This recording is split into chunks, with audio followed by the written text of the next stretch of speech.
So guys আজকে নিয়ে আসলাম আরো সহজ একটি ধাঁধা, আর আমার সাথে আছে উর্মি। জানেন তো ও কোনো ধাঁধার উত্তরই পারে না। তো আজকে সহজ ধাঁধা যদি উত্তর না পারে ওরা আজকে একটা ঘুষি দেবো, ঠিক আছে? আর যদি আরো যদি উত্তর দিতে পারে তাহলে ওরা দেবো 1000 টাকা, ঠিক আছে? কি রেডি?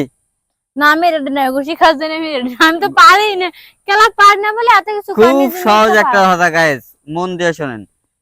কে 10 কেজি লোহা তুলতে পারে কিন্তু 1 কেজি তুলা তুলতে পারে না? বলো। আমার ঘুষির ভয় আসতেছে, আমি আর কি করবো। খুব সহজ গাইস, আপনারা মনোযোগ দিয়ে শোনেন। কে 10 কেজি লোহা তুলতে পারে কিন্তু 1 কেজি তুলা তুলতে পারে না? তাড়াতাড়ি কমেন্টে উত্তরটা জানান। আর যদি না পারে দেখি উর্মি পারে কিনা। বলো। মনে ঘুষি দিবি এখন? না পারলে ঘুষি দেবো, ওই যে ভিডিওতে করে দিছি। না আমার একটু ভাবতে সময় দাও। তাড়াতাড়ি 10 সেকেন্ড সময় দেবো। আবার কও তো প্রশ্নটা। কে 10 কেজি লোহা তুলতে পারে কিন্তু 1 কেজি তুলা তুলতে পারে না? বলো। 10 সেকেন্ড।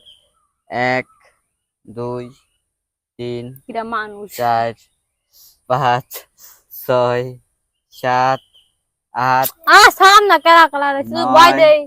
10। পারলা না তো? হ্যাঁ, তো তুমি সবসময় গডিং গডিং যাবে, সহজ তোমার দ্বারা কোনো এটা সময় খুব সহজ। কষ্ট সহজ। গাইস কেরা আপনারা তো করবে, পারেন, তুইও আপনারা সত্যি পারিস, কমেন্টে লোহাও জানান। মানে লোহাও সত্যি পারিস, তুইও সত্যি পারবি না, কোনো কথা এইটাই কথা। কসু কথা। তো তো গাইস কেরা কালা আবার শুধু বলতেছি, ও হার মেনে গেছে। কে 10 কেজি লোহা তুলতে পারে কিন্তু 1 কেজি তুলা তুলতে পারে না? তাড়াতাড়ি কমেন্টে জানাই দেন, আর যে উত্তর দিতে পারবে তাকে একটা গিফট আছে। তাতে আগে যে ফার্স্ট কমেন্ট করবে তার জন্য গিফট আছে। সো উর্মি পারলো না, এর জন্য টাস ম্যাজিক।